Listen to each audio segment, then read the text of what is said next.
الشيطان الرجيم بسم الله الرحمن الرحيم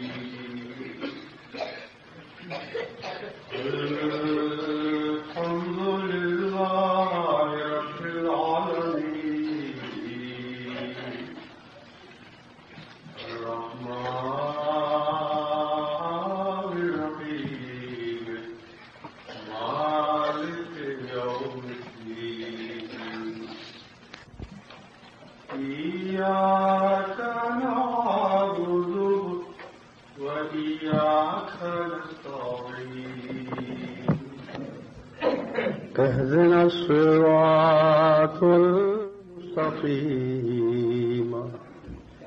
صراط الذين أنعمت عليهم غير المغضوب عليهم ولا الضالين.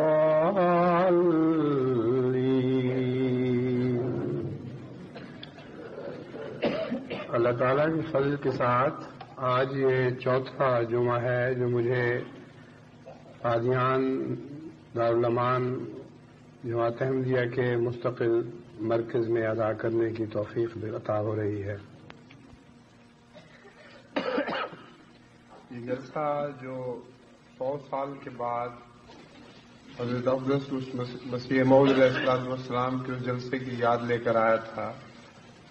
جو آپ نے پہلی مرتبہ قادیان میں شروع کیا. اس اہم بہت ہی اہم ادارے کی تقریب قائم فرمائی اور ہمیشہ کے لیے جماعت احمدیہ کے ایک جگہ اکٹھے ہو کر اللہ اور اس کے رسول کی یادوں میں دن بسر کرنے کی ایک بہت ہی عمدہ سنت قائم فرمائی. یہ ایک ایسی سنت ہے جس کا فیض آج صرف قادیان ہی میں نہیں بلکہ دنیا کے 126 ممالک پر ممتد ہو چکا ہے. وہ جلسہ سالانہ جو کبھی قادیان میں 75 افراد کی شمولیت کے ذریعے شروع ہوا، آج دنیا کے کم از کم 75 ایسے ممالک ہیں جن میں 1000 سے بڑھ کر احمدی جو اپنے اپنے ملکوں کے جلسہ سالانہ میں شریک ہوتے ہیں. اور وہ لنگر جس کی بنیاد حضرت اقدس مسیح موعود علیہ السلام نے یہاں قائم فرمائی اب ایک عالمی لنگر بن چکا ہے. اور میں امید رکھتا ہوں کہ خدا تعالیٰ کے فضل کے ساتھ ہمیں یہ توفیق ملے گی کہ عنقریب 100 ممالک سے زائد ممالک میں حضرت مسیح موعود علیہ السلام کے لنگر جاری کر دیں. اس جلسے کی ذاتی نوعیت کی ہیں وہ لوگ جو اس جلسے میں دور دور سے تکلیف اٹھا کر شریک ہوئے. جذباتی لحاظ سے وہ بہت سی دولتیں سمیٹ کر یہاں سے گئے. ایسی کیفیات سے ہم کنار ہوئے، ایسے عظیم روحانی جذبات سے لذت یاب ہوئے کہ وہ جو شامل نہیں ہو سکے وہ اس کا تصور بھی نہیں کر سکتے. لیکن میں آپ کو اچھی طرح اس بات سے خبردار کرنا چاہتا ہوں کہ جذباتی لذتیں عارضی ہیں اور فانی ہیں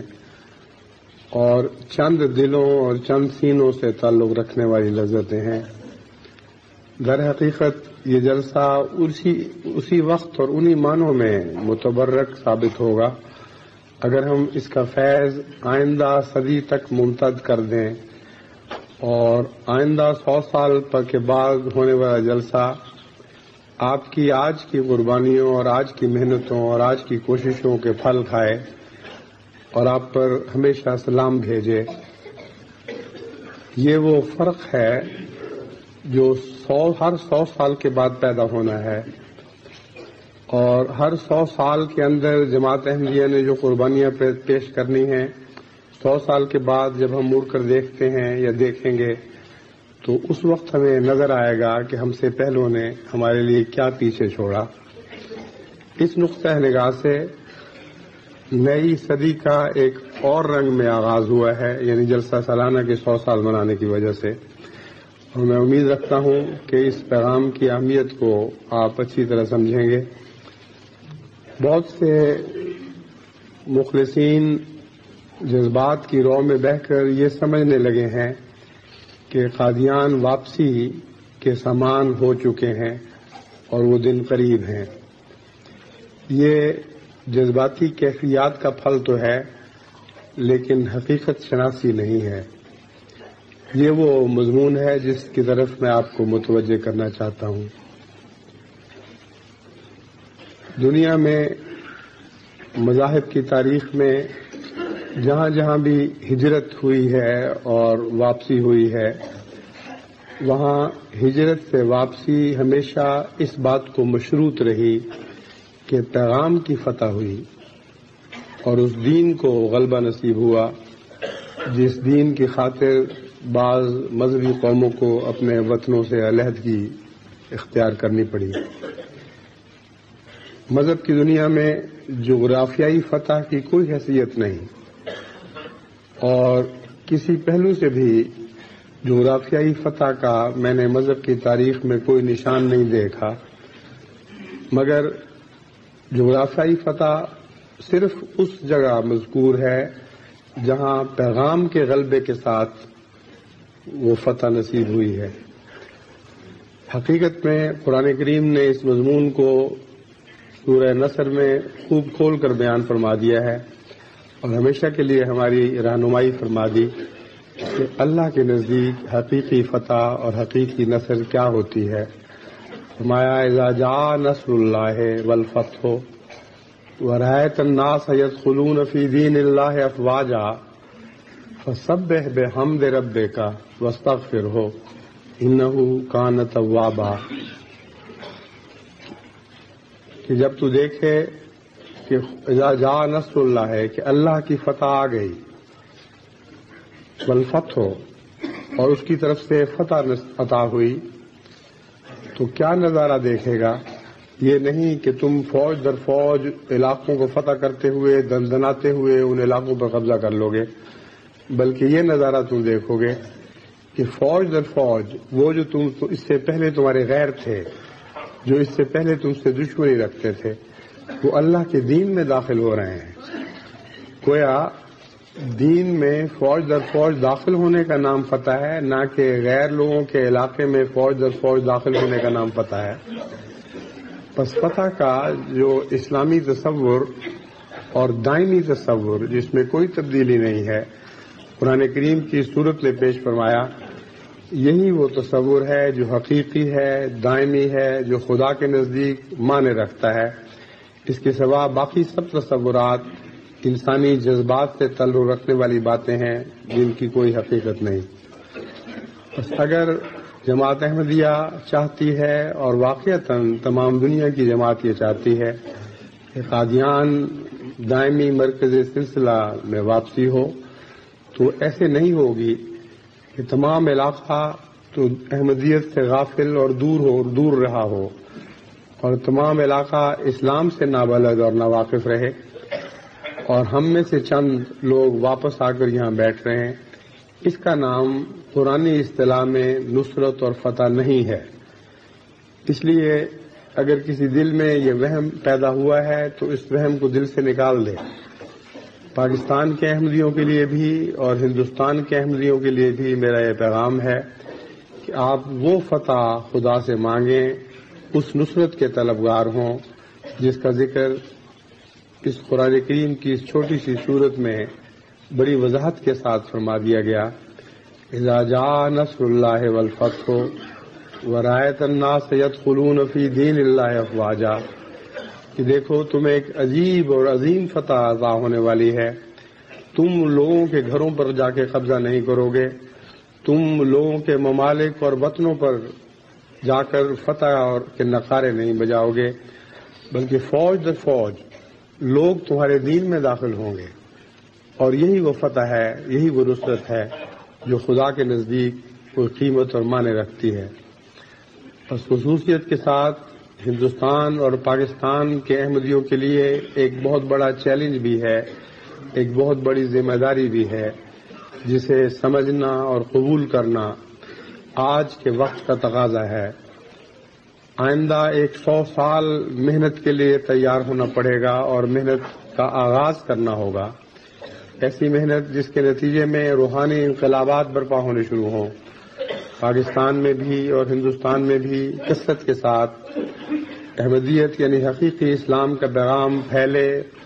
اور کثرت کے ساتھ فوج در فوج لوگ اسلام میں داخل ہونا شروع ہوں۔ یہی وہ حقیقی فتح ہے جس کے نتیجے میں قادیان کی اس واپسی کی داغ بیل ڈالی جائے گی جس واپسی کی خوابیں آج سب دنیا کے احمدی دیکھ رہے ہیں، لیکن وہ خوابیں تب تعبیر کی صورت میں ظاہر ہوں گی جب ان خوابوں کی تعبیر کا حق ادا ہوگا، اور خوابوں کی تعبیر بنانا اگرچہ تقدیر کا کام ہے، لیکن انسانی تدبیر کے ساتھ اس کا گہرا دخل ہے۔ اور قرآن کریم نے جو مذہبی تاریخ ہمارے سامنے رکھی ہے اس میں اس مضمون کو خوب کھول کر بیان فرما دیا ہے کہ الہی بشارتوں کے وعدے بھی اگر قوم تقدیر کے رخ پر تدبیر اختیار نہ کرے ٹل جایا کرتے ہیں، اور انذار کے ٹلنے کی تو بے شمار مثالیں ہیں۔ جب بھی کسی قوم نے اپنے دل کی حالت بدلی تو اللہ تعالیٰ کی طرف سے انذار کی تقدیر بھی بدل گئی، اور وہ قوم جو اپنے دل کی حالت کو بدل کر بگاڑ کی طرف مائل ہو جائے، خدا تعالیٰ کی مبشر تقدیر بھی اس قوم کے لیے بدل جایا کرتی ہے۔ بس ہماری تقدیر کا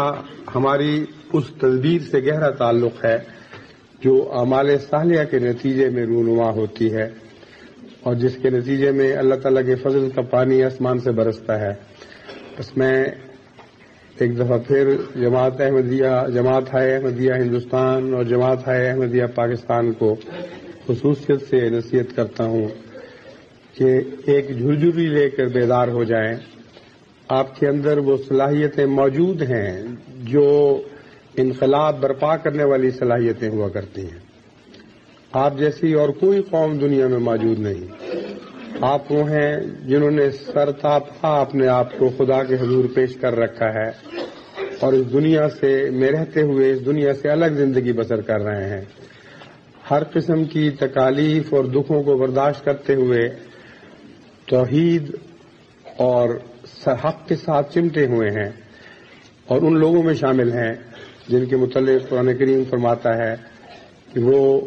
یہ اعلان کرتے ہیں ربنا اننا سمعنا منادیا ینادی للایمان ان آمنوا بربکم فآمنا، اے ہمارے رب، ہم نے ایک پکارنے والے کی آواز کو سنا جو یہ اعلان کر رہا تھا کہ اپنے رب پر ایمان لے آؤ، فآمنا، پس ہم ایمان لے آئے۔ بس آپ مومنوں کی وہ جماعت ہیں جن کے ساتھ خدا تعالیٰ کے وعدے ہیں کہ وہ آپ کی برائیوں کو دور فرمائے گا، آپ کی کمزوریوں سے درگزر فرمائے گا، اور آپ کو دن بدن روح با اصلاح کرتا چلا جائے گا، یہاں تک کہ موت نہیں آئے گی سوائے اس کے کہ خدا کی نظر میں آپ ابرار میں شامل ہو چکے ہوں۔ یہ وہ وعدے ہیں جو آج جماعت احمدیہ کے سوا تمام دنیا میں کسی اور مذہبی جماعت سے نہیں، کسی اور سیاسی جماعت سے نہیں، کسی قوم سے نہیں، آپ سے ہیں، آپ سے ہیں، آپ سے ہیں۔ بس جب خدا کے نزدیک آپ کے اندر یہ صلاحیتیں موجود ہیں کہ ایمان کے بعد آپ کی بدیاں دور ہونی شروع ہوں، آپ میں نئی صلاحیتیں جاگنی شروع ہوں، اور خدا کے رستے میں آپ ترقی کرتے ہوئے دن بدن ہر بدی کے بدلے اپنی ذات میں حسن پیدا کرتے چلے جائیں، یہاں تک کہ توفنا مع الابرار کا وقت آ پہنچے، ایسی حالت میں آپ اپنے رب کے حضور لوٹ رہے ہوں کہ خدا کی نظر آپ پر ابرار کے اوپر پڑ رہی ہو، آپ پر اس حالت میں پڑ رہی ہو کہ خدا آپ کو ابرار کے زمرے میں شمار کر رہا ہو۔ بس یہ وہ صلاحیتیں ہیں جن سے آپ آشنا تو ہیں، لیکن ان کی پوری طرح اہمیت ابھی دل میں اجاگر نہیں ہوئی، پوری طرح دل میں وہ اہمیت بیدار نہیں ہوئی۔ آپ کو معلوم نہیں کہ آپ کے ساتھ انقلاب کے تار وابستہ ہیں، آپ کے دلوں کی دھڑکنوں کے ساتھ آج قوموں کی تقدیر وابستہ ہو چکی ہے۔ آپ اٹھیں گے تو دنیا جاگ اٹھے گی، آپ سوئیں گے تو سارا عالم سو جائے گا۔ اس لیے آج آپ دنیا کا دل ہیں، آج آپ دنیا کے دماغ ہیں۔ آپ کو خدا تعالیٰ نے وہ سعادت نصیب فرمائی ہے جس کے نتیجے میں تمام دنیا کو سعادت نصیب ہوں گی۔ بس اس پہلو سے اپنے مقام اور مرتبے کو سمجھیں اور نئے عزم کے ساتھ، نئے ولولوں کے ساتھ احمدیت یعنی حقیقی اسلام کا پیغام اپنے ماحول، اپنے گرد و پیش میں دینا شروع کریں۔ بظاہر یہ ایک بہت ہی دور کی بات دکھائی دیتی ہے کہ اتنے تھوڑے سے احمدی جو اس وقت پاکستان میں بھی اپنی ظاہری طور پر معقول تعداد کے باوجود باقی پاکستان کے باشندوں کے مقابل پر اتنی حیثیت بھی نہیں رکھتے کہ اپنے بنیادی حقوق ان سے حاصل کر سکیں۔ ہندوستان کے احمدیوں کا حال مقابلتاً اس سے بھی زیادہ نازک ہے۔ اتنی معمولی تعداد ہے کہ اس تعداد کو دیکھتے ہوئے دنیا کے حساب سے اربے لگانے والا یہ تصور بھی نہیں کر سکتا کہ اس قوم کو کبھی غلبہ نصیب ہو سکتا ہے، لیکن قرآن کریم کا جو وعدہ ہے وہ بہرحال پورا ہوگا۔ وہ صفات حسنہ آپ کو عطا ہو چکی ہیں، ان صفات سے کام لینا اور باشعور طور پر یہ یقین رکھنا کہ آپ ہی کے ذریعے دنیا میں انقلاب ہوگا، یہ سب سے پہلا قدم ہے جو انقلاب کی جانب آپ اٹھا سکتے ہیں۔ یہ قدم آپ اٹھائیں تو خدا کی تقدیر 10 قدم آپ کی طرف آئے گی۔ آپ چل کر خدا کی تقدیر کی طرف آگے بڑھیں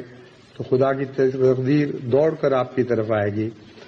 پس دنیا کا اربا اپنی جگہ درست، لیکن ان روحانی انقلابات کے لیے جو اربا قرآن کریم نے پیش فرمایا ہے، جس پر حضرت اقدس محمد مصطفیٰ صلی اللہ علیہ وآلہ وسلم نے روشنی ڈالی ہے، وہ یہی بتاتا ہے کہ انسان کے ساتھ جب خدا تعالیٰ کی تقدیر شامل ہو جائے تو فاصلے بہت تیزی سے کٹنے لگتے ہیں اور انسانی کوششوں سے کئی گنا زیادہ ان محنتوں کو پھل عطا ہوتا ہے جو انسان خدا کی راہ میں صرف کرتا ہے۔ بس بظاہر ناممکن کام ہے، لیکن ممکن ہو سکتا ہے، پہلے بارہا ہو چکا ہے۔ حضرت صلی اللہ علیہ وآلہ وسلم کے زمانے میں بھی یہی ناممکن ممکن بنا دیا گیا تھا، اور آج پھر اس ممکن کو ممکن بنانا حضرت محمد مصطفیٰ صلی اللہ علیہ وآلہ وسلم کے ان غلاموں کا کام ہے جنہوں نے آپ کی پیشگوئی کے مطابق آئے ہوئے وقت کے امام کو قبول کیا، اس کی آواز کو سنا اور اس پر لبیک کہا۔ بس میں امید رکھتا ہوں کہ جماعت احمدیہ اپنی اس ذمہ داری کو خوب اچھی طرح سمجھ لے گی، لیکن ذمہ داری کا لفظ حقیقت میں اس صورتحال پر موضوع نہیں نظر آتا، کیونکہ ذمہ داری میں ایک قسم کا بوجھ کا مضمون شامل ہے۔ ذمہ داری یوں لگتا ہے جیسے کسی طالب علم کو جس کا دل پڑھنے کو نہ چاہ رہا ہو، یہ بتایا جا رہا ہو کہ تمہاری ذمہ داری ہے کہ تعلیم حاصل کرو، اس کے بغیر تم دنیا میں ترقی نہیں کر سکو گے۔ ذمہ داریوں کے ان معنوں میں روحانی قومیں انقلاب برپا نہیں کیا کرتی۔ ذمہ داری کی بجائے خدا کے کام ان کے دل کے کام بن جایا کرتے ہیں، ان کے جان کی لگن ہو جاتے ہیں، ان کے ذہنوں کی وہ اعلیٰ مرادیں بن جاتے ہیں جن کی خاطر وہ جیتے ہیں، جن کی خاطر وہ مرتے ہیں۔ یہ وہ چیز ہے جو انقلاب برپا کرنے کے لیے ضروری ہے۔ بس بہتر الفاظ کی تلاش میں میں اگرچہ صحیح لفظ تلاش نہیں کر سکا، اس لیے لفظ ذمہ داری میں نے استعمال کیا ہے بار بار، لیکن ان معنوں میں ذمہ داری نہیں جن معنوں میں قرآن کریم نے اسرن کا لفظ استعمال کیا ہے، یعنی بوجھ کے معنوں میں نہیں، بلکہ ایسے اعلیٰ مقصد کے اظہار کے طور پر میں لفظ بول رہا ہوں جس مقصد سے انسان کو عشق ہو چکا ہو، جو اس کے دل کی لگن بن چکا ہو۔ جیسے محبوب سے پیار کے نتیجے میں عاشق طرح طرح کی قربانیاں کرتا ہے، اور ان کے دکھ محسوس نہیں کرتا، محسوس کرتا بھی ہے تو وہ زیادہ پسند کرتا ہے کہ وہ دکھ محسوس کرے اور اپنے محبوب کی راہ پر چلتا رہے، بجائے اس کے کہ آرام سے اپنے گھر بیٹھ رہے یا کسی اور طرف کا رخ اختیار کرے۔ بس احمدیت سے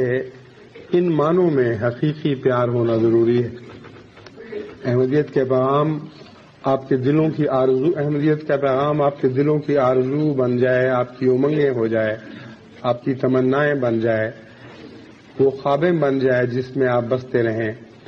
محض قادیاں کی واپسی پیش نظر نہ ہو، بلکہ اسلام کے قادیان میں فتح و غلبہ کے ساتھ واپسی کی امنگ پیش نظر رہے، ورنہ چند احمدیوں کا واپس آ کر یہاں بس جانا حقیقت میں کوئی بھی معنی نہیں رکھتا۔ یہ درست ہے کہ ہم جب یہاں آئے تو یہاں کے باشندگان نے بڑے وسیع حوصلگی کا ثبوت دیا، بڑی سخاوت کے ساتھ، بڑی وسیع القلبی کے ساتھ ہمیں خوش آمدید کہا، اور جن گلیوں اور سڑکوں سے ہم گزرے ہمیں بارہا یہ آوازیں آئیں کہ آپ آ جائیں اور یہیں بس رہیں۔ اس میں کوئی شک نہیں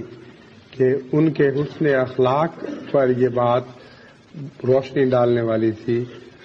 اور ان کے اس حسن خلق کا دل پر بہت گہرا اثر پڑا، لیکن در حقیقت یہ آواز نہیں ہے جو احمدیت کو دوبارہ اپنی طرف قادیان کی طرف لائے گی، بلکہ وہ آواز ہے جو آمنا و صدقنا کی آواز ہے۔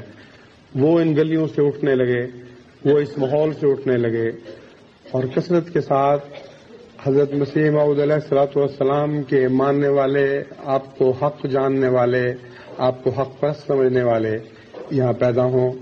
تب وہ صورتحال پیدا ہوگی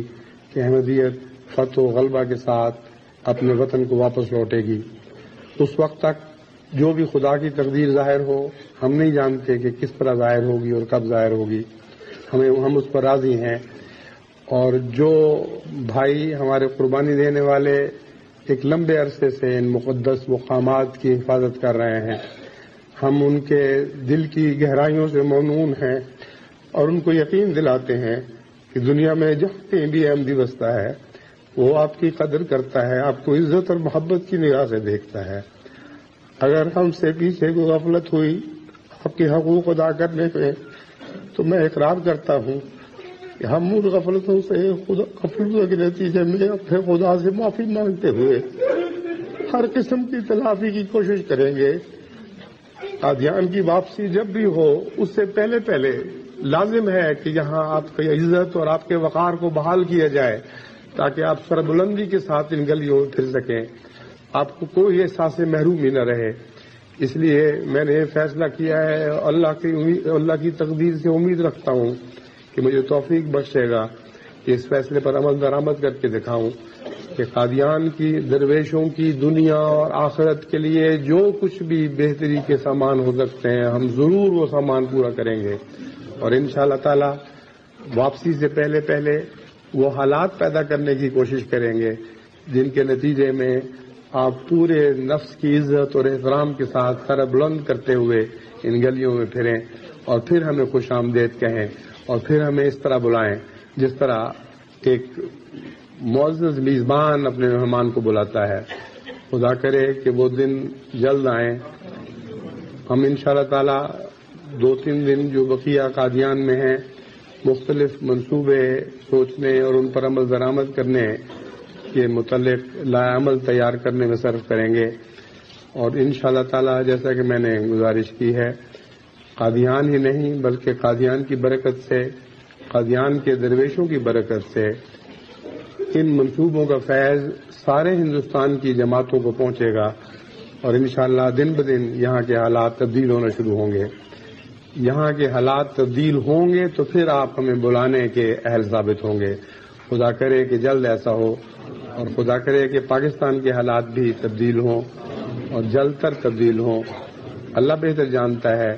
کہ پہلے واپسی کہاں ہے،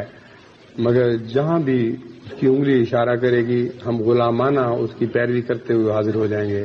اللہ تعالی ہمیں توفیق عطا فرمائے کہ ہر حال میں رضا اور صبر کے ساتھ اپنے مولا کا پیار حاصل کرتے ہوئے جان دیں۔ خدا کرے کہ ایسا ہی ہو. الحمد للہ نحمده ونستعینه ونستغفره ونؤمن به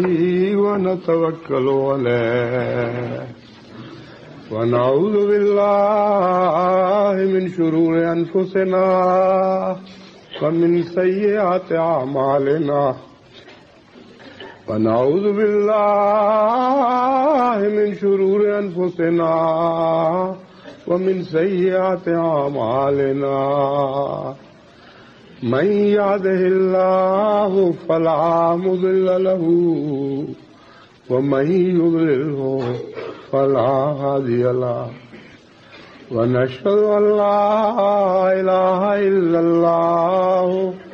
وحده لا شريك له ونشهد أن محمدا عبده ورسوله. عباد اللہ رحمكم اللہ ان اللہ یامر بالعدل والإحسان وإیتاء ذی القربى وینہی عن الفحشاء والمنکر والبغی یعظکم لعلکم تذکرون. اذكروا الله يذكركم وادعوه يستجب لكم ولذكر الله أكبر.